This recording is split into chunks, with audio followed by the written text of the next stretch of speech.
பாக்கலையா? இன்னும் வந்து அக்கா இருக்காங்களே, அங்க நம்மளோட கொஞ்சம் பெரியவங்க வந்து குரானை தோணாம வீட்டுல சாப்பாடு போட்டு போனை கொடுத்து அழுத்து வச்சுக்கிறாங்க. ஏன் அதுக்கப்புறம் அவங்கள எயித்து பேசுறாங்க. ஏன் எயித்து பேசுறாங்க? போனை கொடுத்து சோத்தை போட்டு வளர்த்தா அவங்க கேட்கலாம் வாங்கி கொடுத்து சட்டைனா ட்ரெஸ் வாங்கி கொடுத்து எல்லாமே பண்ணிட்டாங்க. ஆனா கடைசியில அவங்க கவனிக்காம விட்டு போயிடுறாங்க. அதுக்கு முதல்ல குரானை தொடங்க சொல்லணும். மதரசாக்கு போகணும். ஆம்பளை பிள்ளைக்குன்னு ஒன்று கட்டி வச்சுக்கிறாங்க, பள்ளியாசன்னு. அது பள்ளி வச்சுக்கிறாங்க.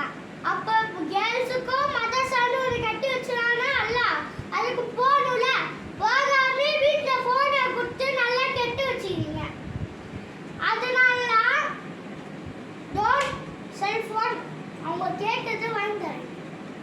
வாங்கி கேட்டா அவங்க வந்து இப்பயாச்சும் வாங்கிடணும். அதுக்குன்னு அவங்க கேட்கறதே வாங்கி கொடுக்கல, கேட்கறது வாங்கி கொடுக்கூடாது. சரிங்களா? அலைக்கும் சலாம் வரஹ்மத்துல்லாஹி வபரகாத்துஹு.